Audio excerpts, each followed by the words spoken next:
Eksekusi KPK Bapak Asep Guntur Rahayu untuk menjelaskan secara lengkap terkait dengan kronologi, konstruksi, dan juga pihak-pihak yang ditetapkan sebagai tersangka dalam perkara ini. Monggo Bapak. Terima kasih Mas Zubir.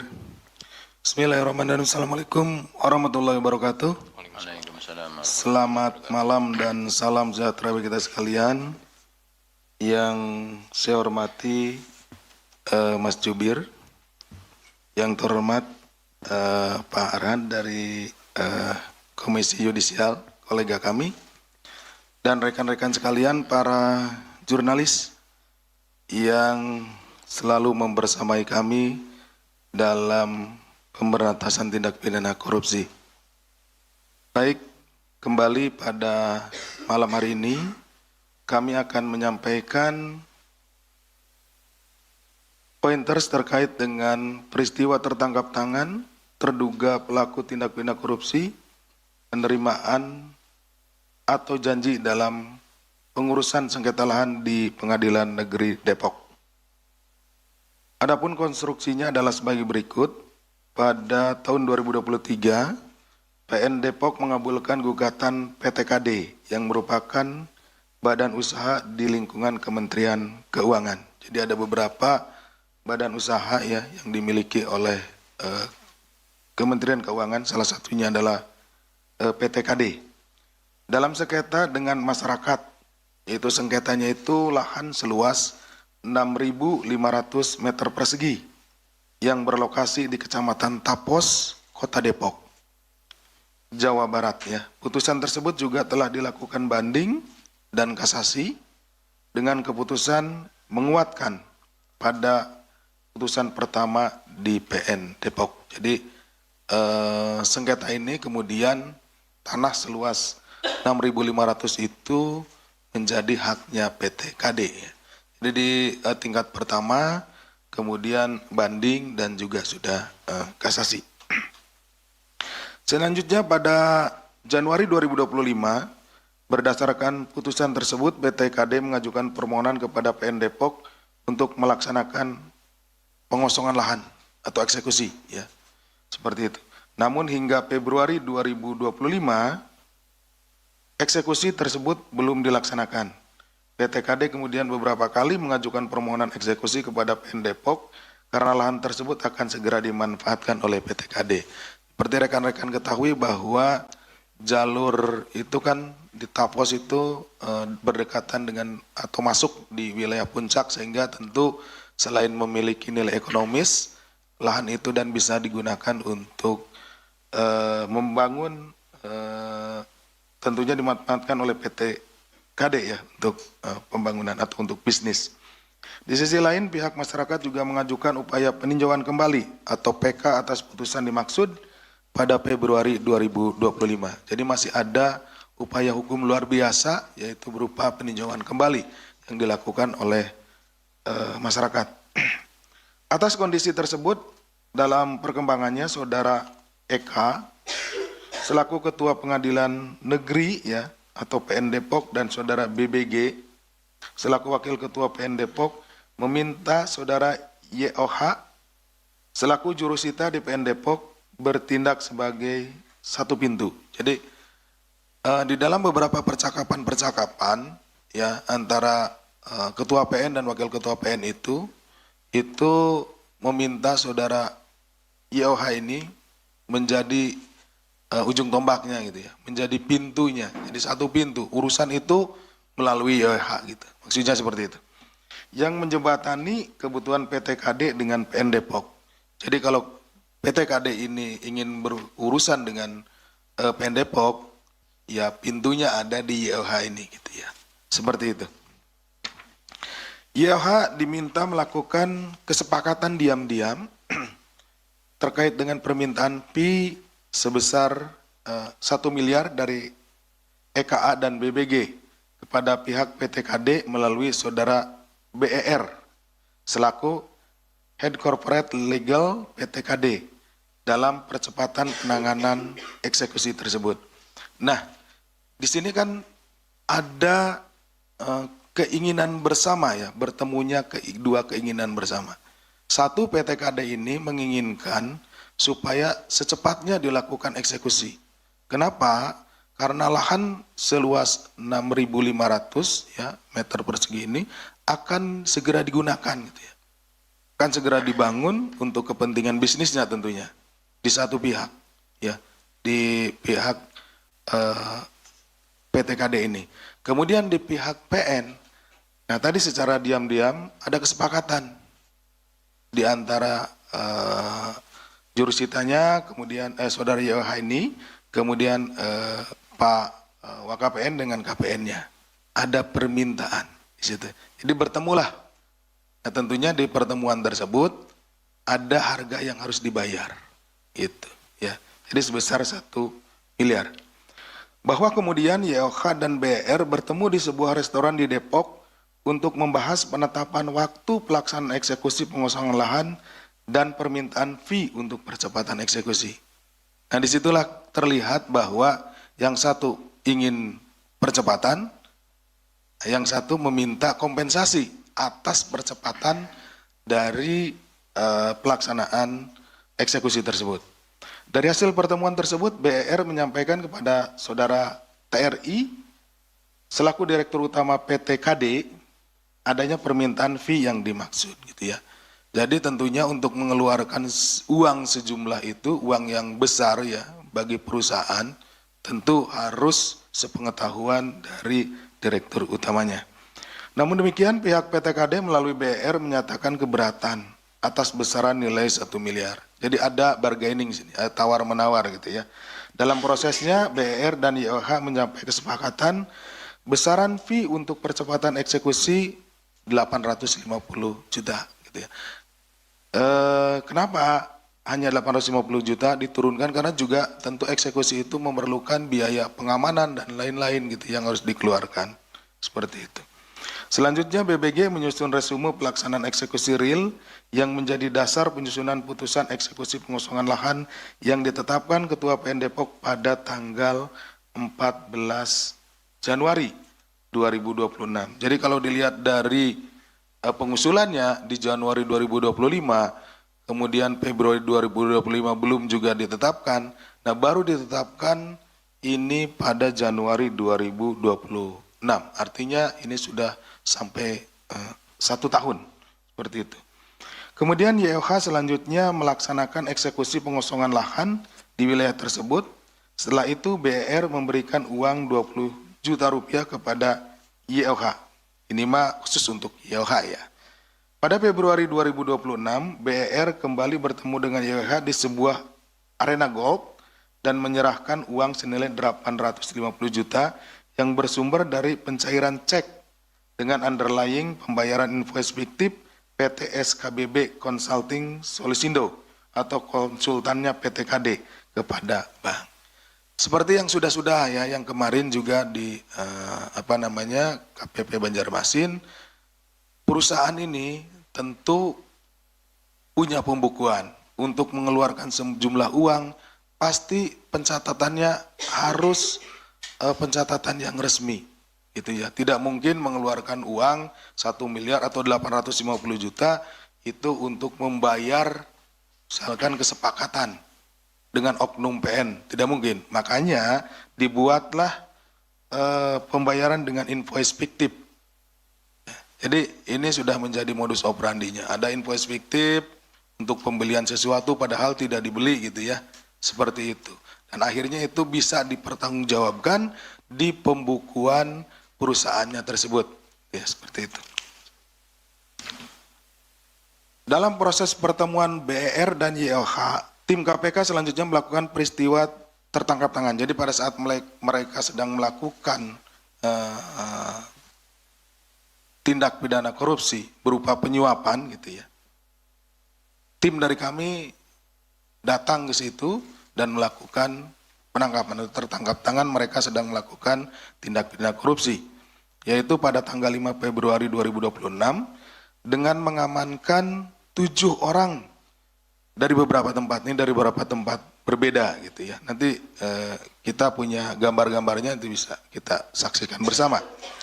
Saudara EKA selaku Ketua Pengadilan Negeri Depok yang diamankan, kemudian saudara BBG selaku Wakil Ketua PN Depok Saudara YOH selaku jurusita di PN Depok, Saudara TRI selaku Direktur Utama PT KD, Saudara BER selaku Head Corporate Legal PT KD, Saudara ADN selaku Pegawai PT KD, dan Saudara Gun selaku Pegawai PT KD. Selain itu, tim KPK juga mengamankan beberapa bukti berupa uang tunai yang dibungkus dalam sebuah tas ransel warna hitam senilai 850 juta dari Saudara YOH serta barang bukti elektronik. Jadi ini ada tren berbeda ya. Beberapa waktu yang lalu ada yang pakai karung kan, uangnya nih. Kemarin ditaruh di kardus. Nah, yang ini di dalam tas ransel. Nanti kita lihat barangnya ya. Dalam pemeriksaan lanjutan, tim KPK juga mendapatkan data dari PPATK ya, bahwa Saudara BBG juga diduga menerima penerimaan lainnya gratifikasi yang bersumber dari setoran atas penukaran palas senilai 2,5 miliar dari PT DMV selama periode 2025 sampai dengan 2026. Jadi kami juga selalu berkoordinasi dengan stakeholder lain, dalam hal ini PPATK, untuk melihat dan melacak aliran dana dari para terduga ini, dan kali ini diketahui bahwa dari Saudara BBG ini juga ada aliran atau penukaran senilai 2,5 miliar. Tentunya ini tidak sesuai dengan profil yang bersangkutan, sehingga kami menduga bahwa ini adalah pemberian tidak sah kepada yang bersangkutan. Seperti ini, sehingga kami menduga ini adalah bentuk gratifikasi.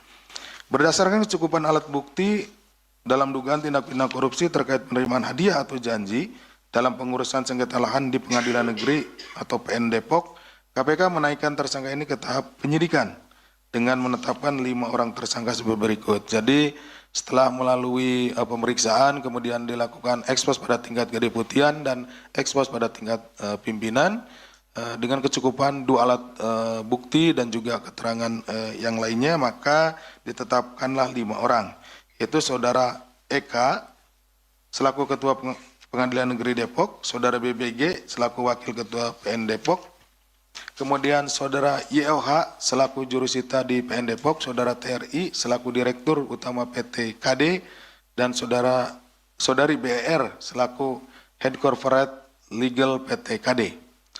KPK selanjutnya melakukan penahanan terhadap para tersangka untuk 20 hari pertama sejak tanggal 6 sampai dengan 25 Februari 2025. Penahanan dilakukan di Rumah Tahanan Negara Rutan Cabang Gedung Merah Putih KPK. Sebagaimana ketentuan dalam pasal 101 KUHP 2026 ya, Undang-Undang KUHP tahun 2025 ya, Undang-Undang nomor 20 ya, tahun 2025. KPK juga telah mengirimkan surat kepada Mahkamah Agung terkait dengan penahanan yang dilakukan terhadap seorang hakim. Jadi ada ketentuan di pasal 101 itu bahwa untuk penahanan terhadap hakim itu atas izin dari Ketua Mahkamah Agung.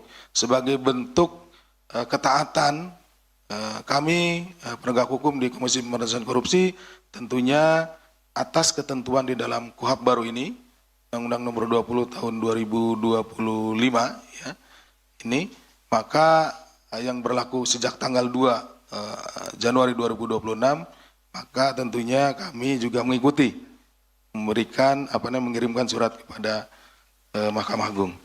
Atas perbuatan terhadap Saudara EKA dan Saudara BBG bersama-sama dengan Saudara YOH dan Saudari BR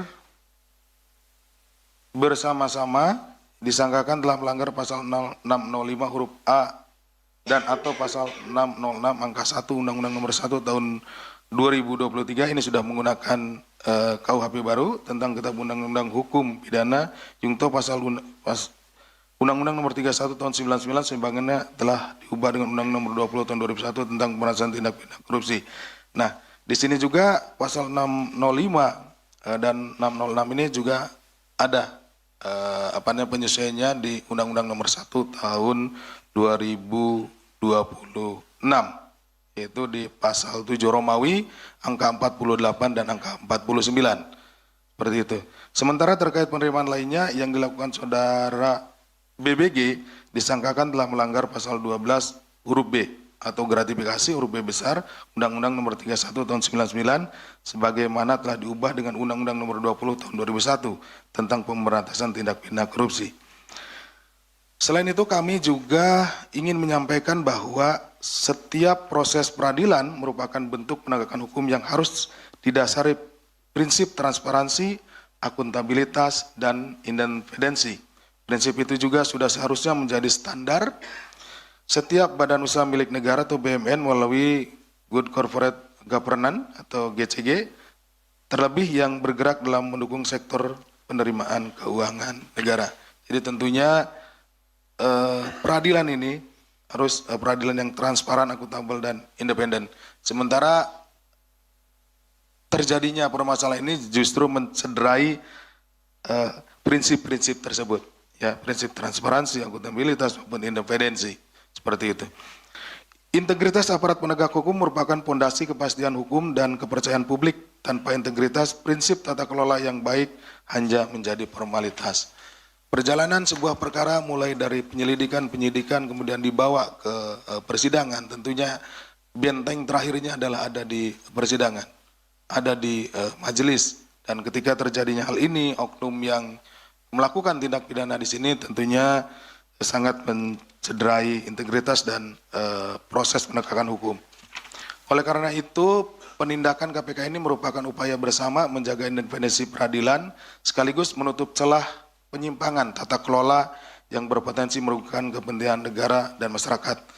Penindakan ini bukan semata soal individu, KPK juga turut serta mendorong perbaikan sistem agar adanya SOP yang jelas dalam penanganan perkara demi memitigasi terjadinya resiko korupsi sehingga tercipta tata kelola peradilan yang adil, bersih, dan berintegritas. Dalam kesempatan ini KPK juga menyampaikan apresiasi dan terima kasih kepada seluruh pihak yang telah mendukung serta berkontribusi dalam peristiwa tertangkap tangan di PN Depok, khususnya kepada masyarakat Depok yang melakukan pelaporan serta pihak-pihak lain yang telah mendukung proses penyelidikan dugaan tindak pidana korupsi. Tentunya juga penindakan ini tidak berhenti sampai di sini. Salah satu contoh konkretnya adalah kami berkoordinasi dan berkomunikasi dengan pihak Komisi Yudisial yang saat ini sudah hadir bersama kita. Tentunya nanti dari sisi etiknya menjadi bagian dari Komisi Yudisial. Selanjutnya melalui fungsi koordinasi dan supervisi kepada KPK akan terus melakukan pendampingan dan proses perbaikan ke depan agar praktik serupa tidak terjadi lagi. Dan izinkan kami juga menyampaikan terima kasih kepada pihak-pihak atau stakeholder yang telah mendukung kami seperti PPATK dan stakeholder lainnya sehingga pelaksanaan kegiatan ini bisa berjalan dengan lancar. Demikian yang bisa kami sampaikan, saya kembalikan kepada Mas Jubir. Terima kasih. Wassalamualaikum warahmatullahi wabarakatuh. Waalaikumsalam warahmatullahi wabarakatuh. Baik, terima kasih Bapak Asep Guntur yang telah menjelaskan secara lengkap bagaimana konstruksi, kronologi, dan juga pihak-pihak yang sudah ditetapkan sebagai tersangka dalam perkara ini. Selanjutnya teman-teman media sudah hadir bersama kita, Prof. Abhan selaku Ketua Bidang Pengawasan Hakim dan Investigasi Komisi Yudisial bersama jajaran yang tentu menjadi bentuk konkret dari komitmen dan dukungan KY terhadap upaya-upaya pemberantasan korupsi oleh KPK dan tentunya bagaimana komitmen ke depan untuk melakukan kolaborasi dan kerjasama antara KPK dan KY untuk langkah-langkah mitigasi dan pencegahan korupsi, salah satunya melalui fungsi pengawasan di sektor peradilan. Untuk itu kepada Prof. Abhan kami persilakan untuk menyampaikan poin-poin terkait dengan pengawasan etik di sektor peradilan. Silakan Prof. Abhan. Terima kasih Mas Jubir. Assalamualaikum warahmatullahi wabarakatuh. Waalaikumsalam warahmatullahi wabarakatuh. Selamat malam, salam sejahtera untuk kita semua. Yang terhormat Pak Deputi Penindakan Asep, Pak Jubir, dan juga teman-teman media dan jajaran dari Sekretariat KY. Pertama, tentu KY menyampaikan terima kasih atas kesempatan yang diberikan oleh KPK sehingga malam hari ini kami bisa hadir di sini untuk bersama-sama konferensi pers terkait dengan persoalan di PN Depok. Ya. Tentu kami KY mengapresiasi atas apa yang telah dilakukan oleh KPK dalam hal penegakan hukum secara tegas, ya, kami tentu mendukung upaya yang dilakukan oleh KPK dalam rangka untuk menegakkan menjaga integritas juga di dalam proses peradilan ini ya. Tentu kami KY menyesalkan ya atas terjadinya peristiwa ini ya, ketika sebagai benteng akhir dari sebuah peradilan, namun terduga terkait dengan persoalan judicial corruption kira-kira itu ya. Dan kami juga sangat menyayangkan bahwa ini terjadi ketika negara sudah berupaya untuk memberikan kesejahteraan lebih terhadap peradilan, terhadap hakim, tetapi ternyata masih terjadi persoalan ini ya. Artinya tentu ini menjadi catatan besar ya, bahwa ternyata tidak hanya persoalan kesejahteraan ya yang memicu pada judicial corruption ini ya. Tentu ini sangat mencederai ya, sekali di dalam menjaga kehormatan dan keluhuran martabat sebagai penegak hukum, sebagai hakim ya. Kami tentu dengan MA ya, punya komitmen yang sama, mewujudkan peradilan yang bersih ya, berintegritas dan transparan ya. Tentu dengan kejadian ini kami tentu akan melakukan penanganan yang terkait dengan porsi di KY adalah untuk penegakan kode etik ya. Karena sesuai dengan prinsip bahwa share responsibility dan juga amanat konstitusi, maka KY memiliki kewenangan untuk melakukan pemeriksaan terhadap dugaan pelanggaran terhadap kode etik perilaku pedoman hakim ya, dalam rangka mewujudkan peradilan yang bersih ya. Bahkan sering kita mendengarkan apa yang disampaikan Pak Ketua MA, bahwa Pak Ketua MA sangat zero toleran terhadap persoalan transaksional di dalam penanganan perkara. Dan tentu kami sama visi kami KY dengan MA terhadap persoalan judicial corruption ya, itu adalah zero toleran. Tentu kami nanti akan selalu koordinasi dengan KPK, terutama dalam hal kami tentu akan melakukan klarifikasi atau pemeriksaan ya terkait dengan dugaan pelanggaran etiknya. Mudah-mudahan secepatnya kami nanti bisa lebih koordinasi dengan KPK dalam rangka untuk melakukan pemeriksaan terkait dugaan pelanggaran kode etik itu.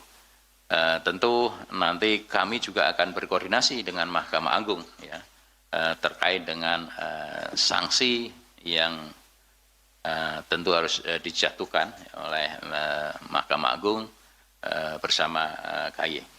Saya kira itu sementara yang dapat saya sampaikan. Terima kasih. Assalamualaikum warahmatullahi wabarakatuh. Waalaikumsalam warahmatullahi wabarakatuh.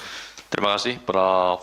Abhan yang telah menyampaikan komitmennya KY untuk mendukung atau untuk menciptakan zero tolerance dalam judicial corruption. Dan tentunya langkah-langkah penegakan etik yang akan dilakukan sebagai tindak lanjut atas persoalan kali ini. Selanjutnya teman-teman media, kita akan menunjukkan barang bukti yang diamankan dalam peristiwa tertangkap tangan, yakni yang diamankan pada tanggal 5 Februari. Kami persilahkan.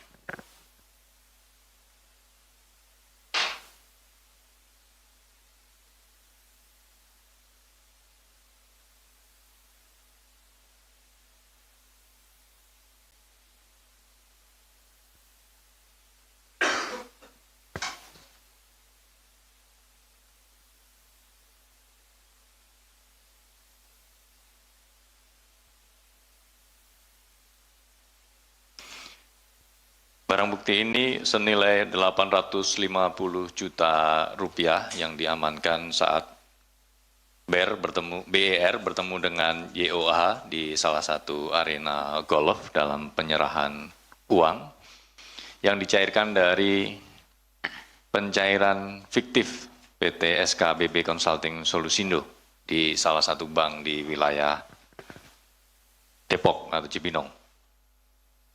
Dan tas ini juga yang digunakan untuk penyerahan dari uang tersebut.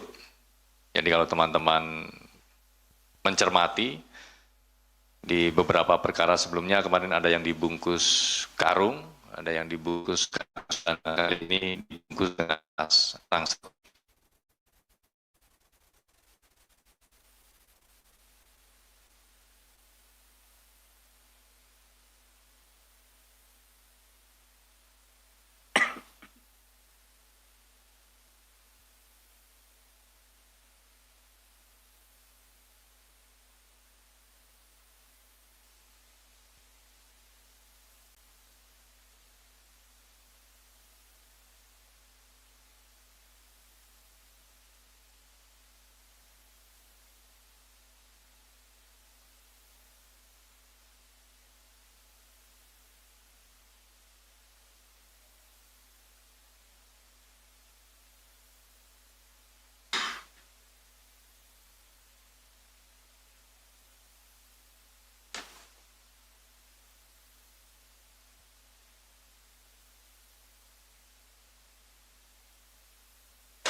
Cukup, teman-teman?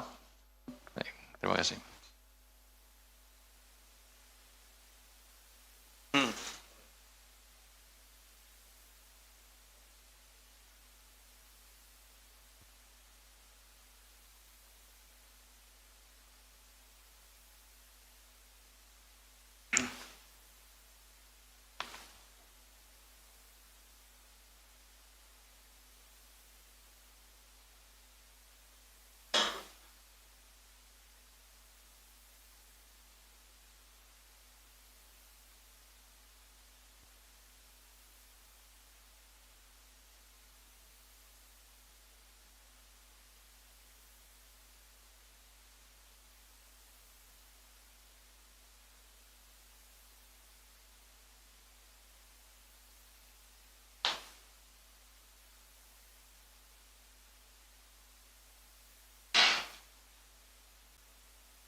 Baik, terima kasih. Teman-teman media, selanjutnya kami juga akan menunjukkan bagaimana kronologi peristiwa tertangkap tangan yang akan ditampilkan di layar.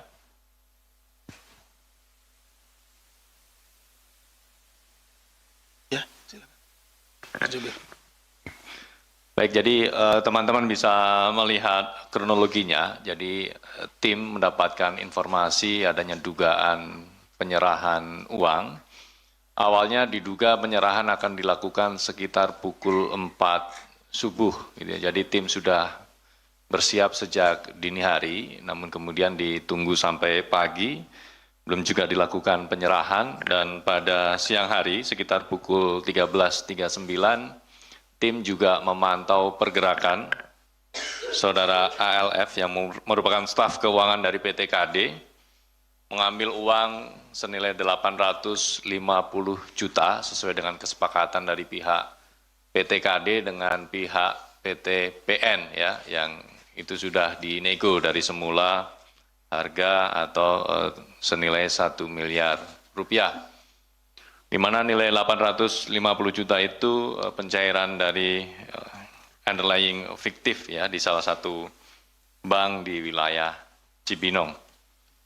Kemudian juga tim memantau pergerakan dari TRI yang juga sudah tiba di PT KD yang merupakan direktur utama dari PT KD.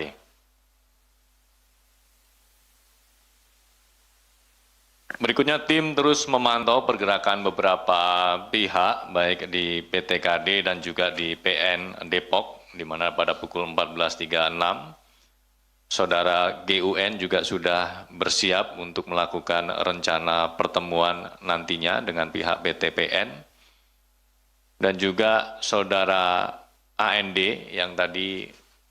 yang nanti akan membawa uang senilai 850 juta dari pencairan yang dilakukan oleh saudara ALF ya di salah satu bank di Cibinong.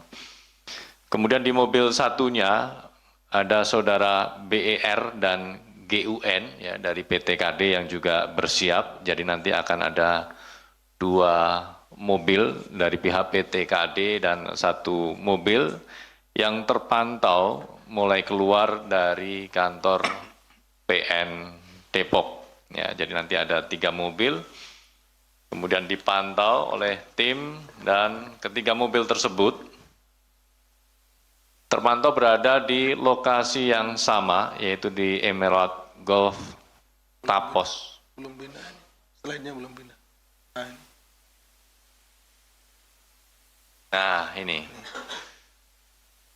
Di gambar paling kiri ya, itu sekitar pukul 18.39, jadi memang sudah masuk masa-masa maghrib, jadi sudah agak redup-redup petang gitu ya. Jadi ini tim memantau pergerakan 3 mobil, kemudian terjadi pertemuan dan sekitar pukul 19 terjadi penyerahan uang yang kemudian uang yang diserahkan dari pihak PTKD kepada pihak PN Depok, dalam hal ini YOH, ya, lalu diamankan oleh tim. Ini sebelum diamankan juga sempat terjadi pengejaran, jadi karena mungkin memang sudah cukup gelap ya, jadi tim sempat kehilangan kendaraan dari PN Depok yang kemudian berhasil diamankan ya setelah beberapa menit dilakukan pengejaran. Nah itu teman-teman bisa melihat uang yang diamankan dalam tas ransel warna hitam.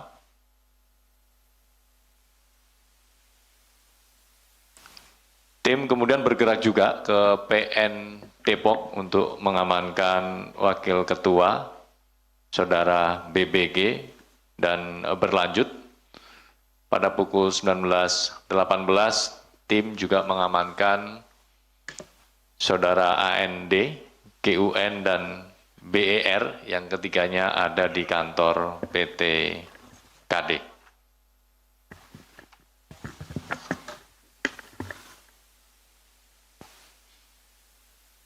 Tim melanjutkan pergerakannya, lanjut di pukul 20.19, tim kemudian mengamankan Saudara TRI yang merupakan direktur utama ya dari PT KD di Living Plaza Cinere. Kemudian terakhir tim mengamankan Saudara Eka selaku Ketua PN Depok di rumah dinas Ketua PN Depok. Dan paling kanan teman-teman bisa melihat barang bukti uang tunai senilai 850 juta rupiah yang diamankan dari Saudara YOH.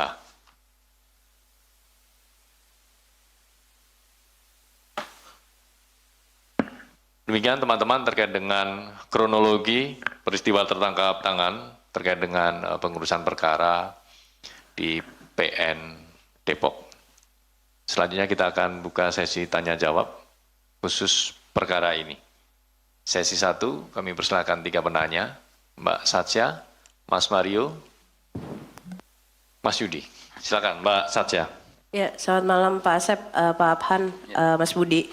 Perkenalkan saya Tasya dari voi.id. Izin mau bertanya Pak, ini yang pertama, ini kan kasusnya terkait dengan eksekusinya aja, proses eksekusinya aja yang kemudian ada suap. Nah pertanyaannya, dalam proses keputusan perdatanya itu, apakah KPK sudah mulai mengendus atau mencari ada dugaan rasuah lainnya itu Pak, yang pertama. Yang kedua, ini berarti pemberian suapnya itu atas keputusan korporasi gitu ya Pak, atau gimana sih Pak? Itu yang kedua. Yang ketiga, Bambang selaku Wakil Ketua PN Depok itu kan juga menerima gratifikasi. Nah ini pertanyaannya, apakah dia udah main lebih dulu gitu Pak, terus baru ketahuan sekarang gitu? Sama ini kan ketua PN-nya baru berganti ya Pak, si Pak Eka ini baru 8 bulan menjabat di sana gitu. Nah, apakah nantinya ketua PN yang sebelumnya, ketua PN Depok yang sebelumnya ini juga akan didalami gitu keterlibatannya Pak dalam kasus ini? Tuh, terus yang terakhir nih Pak, ini kan PN Pengadilan Negeri ini kan juga mengurusi dana konsinyasi. Nah ini ada nggak Pak arah ke arah situ gitu dalam kasus ini gitu, dalam pidana lain lah gitu, terkait dana konsinyasi itu. Oke, itu aja Pak. Itu juga nanti untuk Pak Abhan mungkin bisa menjawab juga bagaimana pengawasan terkait dana konsinyasi yang diurus sama Pengadilan Negeri Pak. Itu aja, terima kasih. Baik, terima kasih Mbak Satsia. Ada 5 poin pertanyaan. Mas Mario, Ya. silakan. Ya, terima kasih. Selamat malam Pak Deputi, Pak Arham Prof. Ya. Ada rekan saya juga Pak Asrun, Mas Budi. Ya, saya Mario dari Metro TV hanya ingin mendetailkan sedikit dari paparan tadi. Pertanyaan yang pertama, sudah terlihat belum urgensi dia bela-belain harus menang dalam eksekusi lahan itu sehingga harus menyuap? Pertama, terus kedua, dalam pemaparan KPK sendiri ada berapa sih sengketa lahan yang modelnya eksekusi yang harus dieksekusi? Jadi gini, sudah jadi laten jika ada eksekusi, tidak eksekusi, tunda eksekusi itu ada ritnya. Mau dieksekusi ritnya sekian, ditunda sekian, mau nggak jadi sekian. Itu dulu. Jadi pertama ada berapa kasus di PN Depok yang berkaitan soal eksekusi atau sengketa lahan. Agar terlihat nanti model mainnya jagoan-jagoan di PN Depok ini bisa tampak. Karena memang sebagai orang lama atau sebagai orang yang berani kotor, yaitu jurusita, saudara Yo, dibengkek aja nih, dicekek, pasti bunyi nih. Berapa yang terkait eksekusi, tunda eksekusi, dan lain-lain. Itu kan kelihatan berapa kasus yang ada di PN Depok terkait itu. Saya dipanggil Pak Ketua sebentar. Nah kedua, ini menarik, kebetulan menarik dan ada kecewanya juga. Pertama menariknya, di sini hadir teman-teman lembaga dari KY. Seharusnya di sini juga hadir kawan-kawan dari MA sebagai bukti keseriusan. Yang saya bilang menarik dari kawan KY ini, yang bertugas sebagai pengawas atau memantau atau memonitor atau mengkritisi kinerja dari aparat peradilan, khususnya hakim. Nah dalam kolaborasi KPK, KY dan harusnya MA, tadi izin Pak Deputi bacain pasal apa, harus izin siapa tadi? Repotnya tersangkanya orang dekat ketuanya, gimana tuh kira-kira? Diberi izin nggak tuh BBG diperiksa?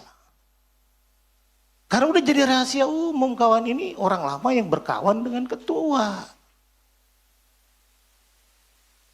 Nah menariknya di sini ada Prof. Arhan, kolaborasi yang harus dilakukan KPK dengan KY pertama yaitu bagaimana memeriksa etik dan mencopot jubah keagungan hakim itu. Ini runtuhnya keagungan Mahkamah Agung kalau bahasa saya. Udah runtuh agungnya Mahkamah Agung dengan kasus ini. Jadi betul, jadi harus dicopot dulu nih jubahnya agar dia dipecat, tidak ASN lagi, tidak berlaku undang-undang yang dikatakan Pak Deputi tadi. Jadi nggak perlu izin-izin, harus dipecat aja dulu. Bagaimana bisa satu suara KPK dengan KY untuk memberikan masukan dengan memberikan sanksi terberat, yaitu apa? Pemecatan. Ketika udah dipecat selesai dia, nggak perlu izin-izin lagi. Bukan begitu Pak Deputi.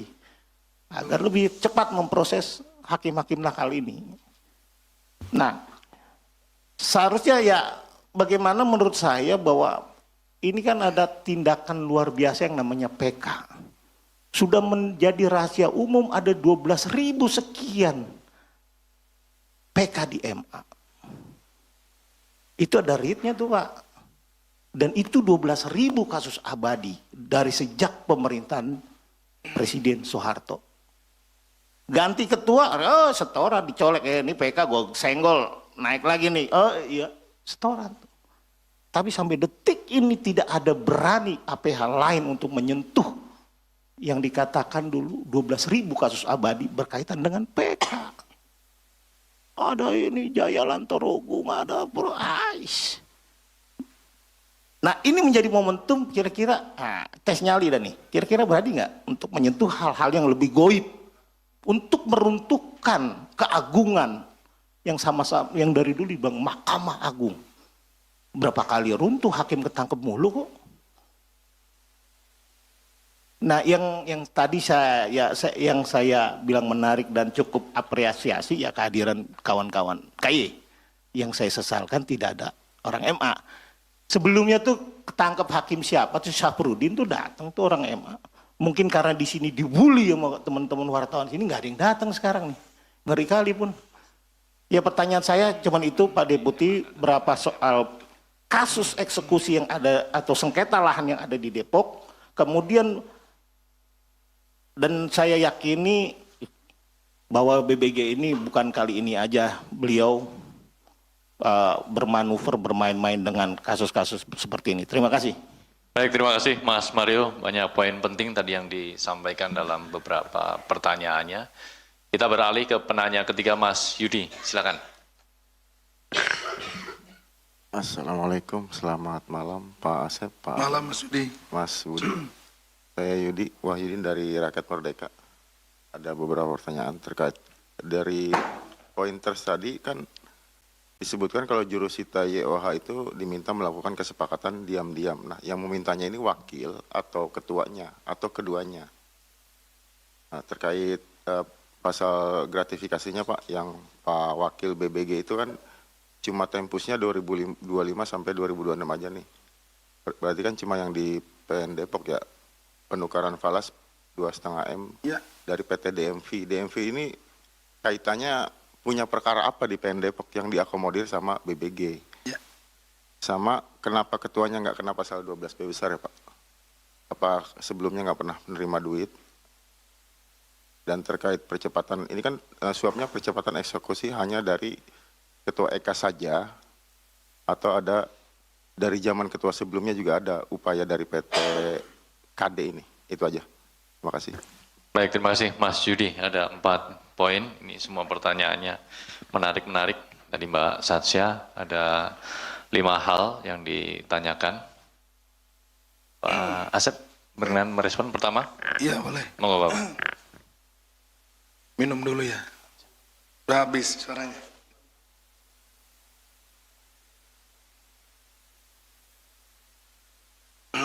Apalagi ini pertanyaannya banyak. Baik, dari Mbak Tasya.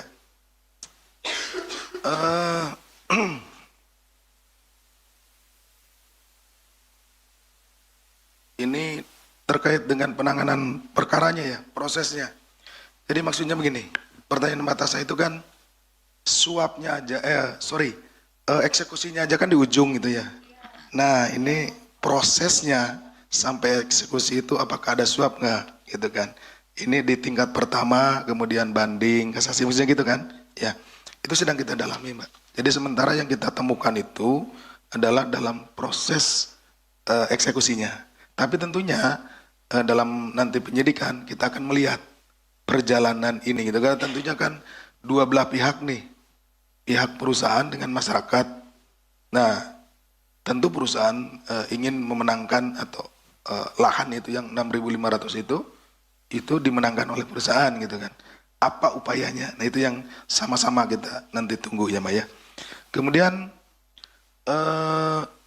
terkait dengan keputusan suap ini ya.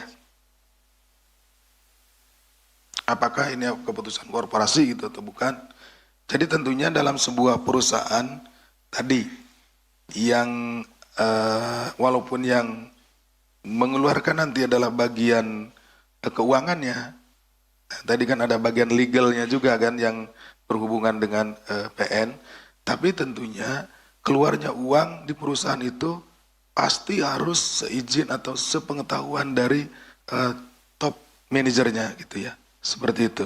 Nah makanya tadi saudara TRI ya, saudara TRI itu gitu ya di situ. Itu karena tidak mungkin apalagi uang hampir 1 miliar ini keluar nanti tidak dipertanggungjawabkan tanpa pengetahuan.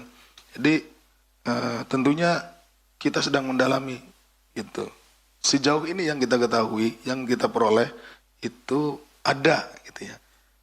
Pengetahuan kemudian juga komunikasi antara bagian keuangannya sampai dengan ke top manajernya seperti itu. Kemudian ini ketua PN baru kan. Kemudian yang lama bagaimana? Apakah akan didalami juga gitu? Tentu Mbak. Jadi ini adalah merupakan pintu masuk ya perkara ini seperti itu. Jadi nanti kita akan terus dalami apabila ditemukan ya. Bukan seperti itu ya kita tentunya wajib hukumnya bagi kami untuk terus memperdalam dan terus juga menangani apabila ditemukan siapapun itu ya, tidak hanya tentunya yang sebelumnya. Kemudian terkait dengan konsinyasi, ini juga merupakan sebuah masukan bagi kami ya, sama tadi ya, terkait personnya orangnya maupun juga terkait dengan kegiatannya. Kegiatan apa saja yang ada di PN itu, nah ini nanti kita akan sekaligus dalam proses penyidikan ini kita akan lihat gitu. Nanti mungkin juga dari beliau nanti untuk terkait dengan pengawasan konsinyasi dari Prof nanti akan menyampaikan. Ke Mas Mario.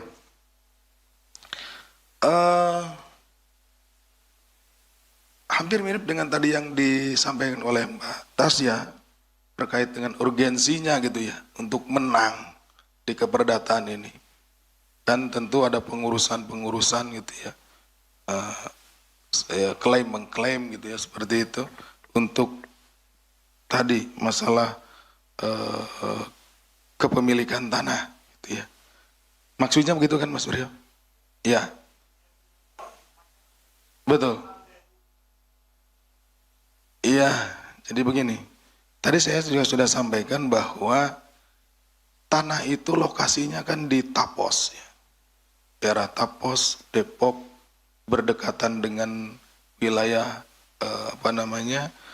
wisata gitu kan seperti itu. Pasti ada plan bisnisnya gitu ya, planning bisnisnya di situ.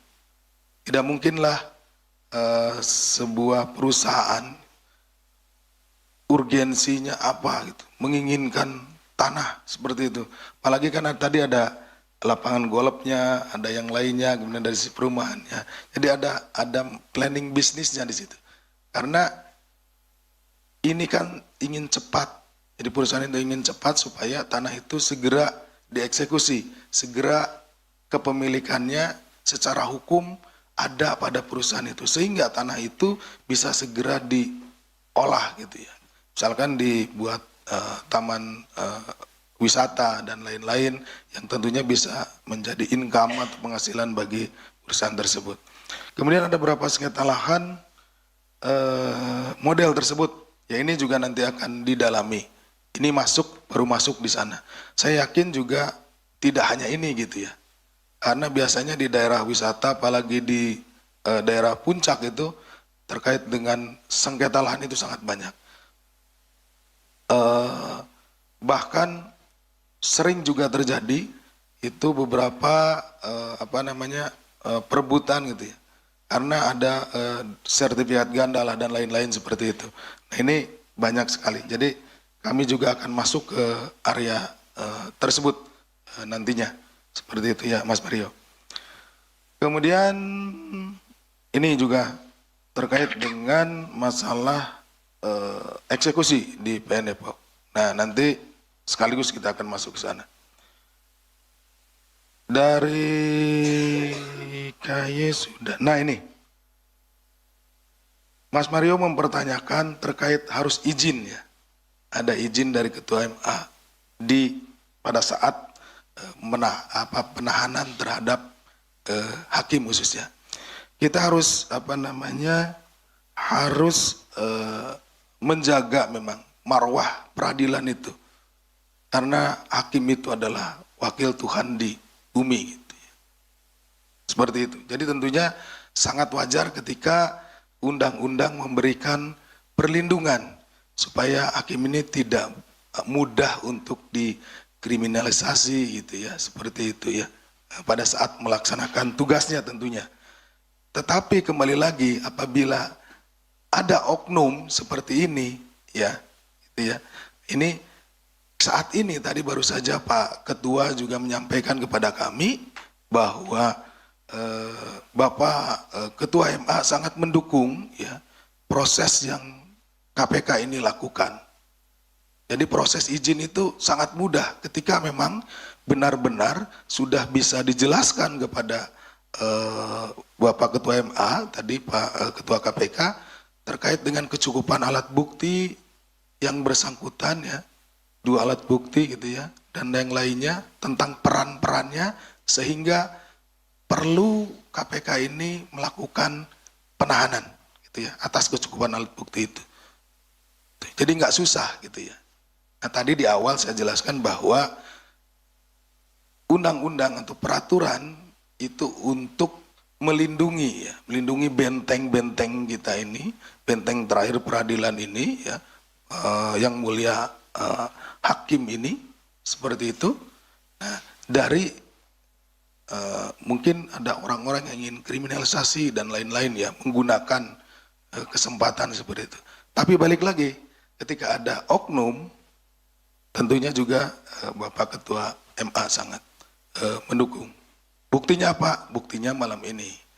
Itu malam ini tadi kami kan baru selesai sekitar pukul 8 lebih ya untuk eksposnya, di mana ekspos di sana menentukan kecukupan alat bukti terhadap beberapa pihak atau beberapa orang yang ditangkap dalam rangka tertangkap tangan, dibawa ke sini, kemudian diperiksa, dan hasil pemeriksaan itu termasuk juga bukti-buktinya dalam ekspos itu diuji apakah orang-orang ini sudah cukup atau kecukupan alat buktinya untuk dilakukan penahanan. Nah, kalau yang biasa-biasa kita langsung kan dilakukan penahanan. Kalau yang ini setelah cukup alat buktinya juga dikomunikasikan gitu. Tidak susah nih, baru mungkin nggak sampai 1 jam komunikasi antara pimpinan KPK dengan pimpinan MA dan alhamdulillah Bapak Ketua MA itu memberikan izin untuk KPK melanjutkan proses penegakan hukum terhadap dugaan tindak pidana korupsi ya, dalam hal ini suap. Kemudian terkait dengan tadi informasi ada 1.200 ya, perkara yang PK, tentunya ini menjadi masukan bagi kami. Juga mungkin ada beberapa di PN Depok. 1.200 itu kan di Mahkamah Agung kan? Oke. Nah mungkin ada beberapa yang di Depok, nanti juga kita akan lihat ya Mas Mario. Kemudian juga terkait saudara BBG ini, tadi kan bukan kali ini aja, gitu kan gitu ya Mas Mario. Ya itu juga kita akan dalami. Mas Yudi, yang dimaksud kesepakatan diam-diam itu siapa gitu ya yang di situ, makanya ini namanya juga kesepakatan. Tentunya ketiga orang tersebut gitu ya, bersepakat berkumpul ya secara diam-diam membicarakan terkait dengan masalah uang tersebut gitu ya, seperti itu. Kemudian punya perkara apa sih PT apa namanya Mas tadi itu Delphi ya, bukan yang satunya itu yang memberikan uang ke BBG itu. Saya Delphi itu DMV ya, saya cek dulu takut salah nanti salah sebut bahaya Mas.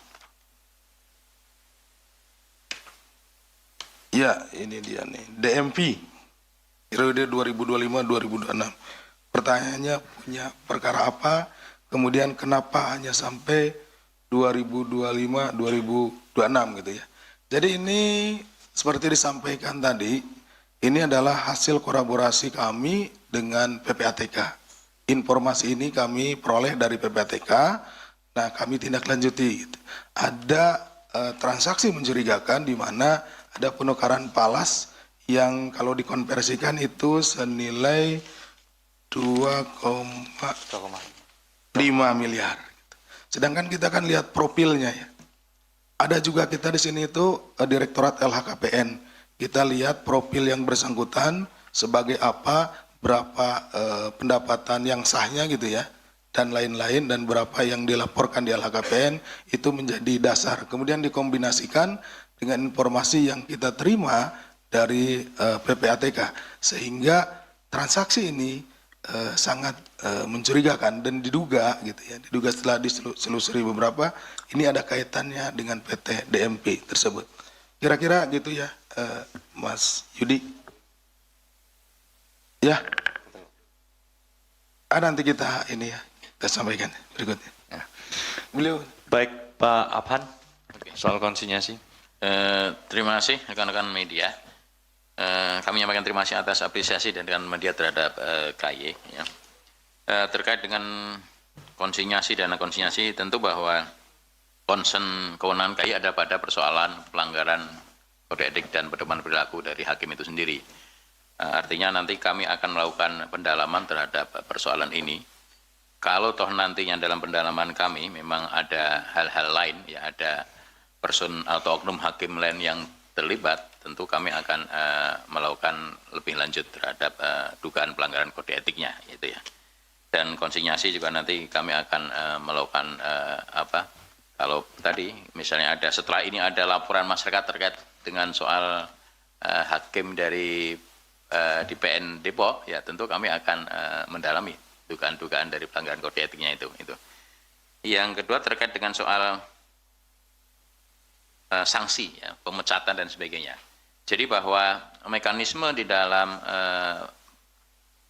penanganan pelanggaran kode etik ya adalah bahwa KY akan melakukan pendalaman dan kemudian akan melakukan rekomendasi kepada MA. Ya. Kalau itu rekomendasi dari KY adalah sanksi berat, misalnya pemberhentian dengan tidak hormat, ya maka KY bersama MA membentuk namanya Majelis Kehormatan Hakim. Jadi nanti KY dan MA yang akan memberikan putusan terhadap yang bersangkutan. Ya. Jadi ada mekanisme itu. Tentu ini dari KY memang berharap ini agar segera cepat bisa selesai. Ya. Jadi tentu nanti kami koordinasi dengan KPK karena yang bersangkutan ada di tahanan sini. Kemudian secepatnya kami diberi kesempatan oleh KPK untuk melakukan pemeriksaan ya, terhadap yang bersangkutan dan nanti kami akan segera merekomendasi kepada Mahkamah Agung.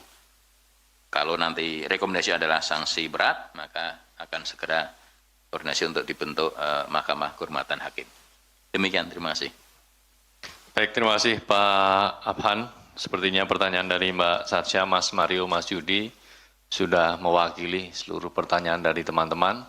Nanti jika masih ada pertanyaan, bisa kita sambung di kesempatan berikutnya. Ya, sekali lagi terima kasih Pak Asep, Pak Abhan, dan teman-teman media sekalian. Tentu kehadiran rekan-rekan KY pada malam hari ini juga menjadi dukungan bagi pemberantasan korupsi yang KPK lakukan.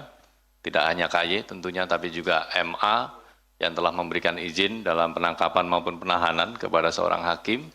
Dan juga PPATK yang telah memberikan dukungan penuh terkait dengan informasi berkaitan dengan transaksi keuangan, dan tentunya kawan-kawan jurnalis yang selalu penuh energi dalam mendukung pemberantasan korupsi. Baik, kami tutup untuk konferensi pers pada malam hari ini. Kita bertemu lagi di kesempatan berikutnya. Jaga kesehatan. Wabillahi taufik walhidayah. Wassalamualaikum warahmatullahi wabarakatuh. Waalaikumsalam warahmatullahi wabarakatuh.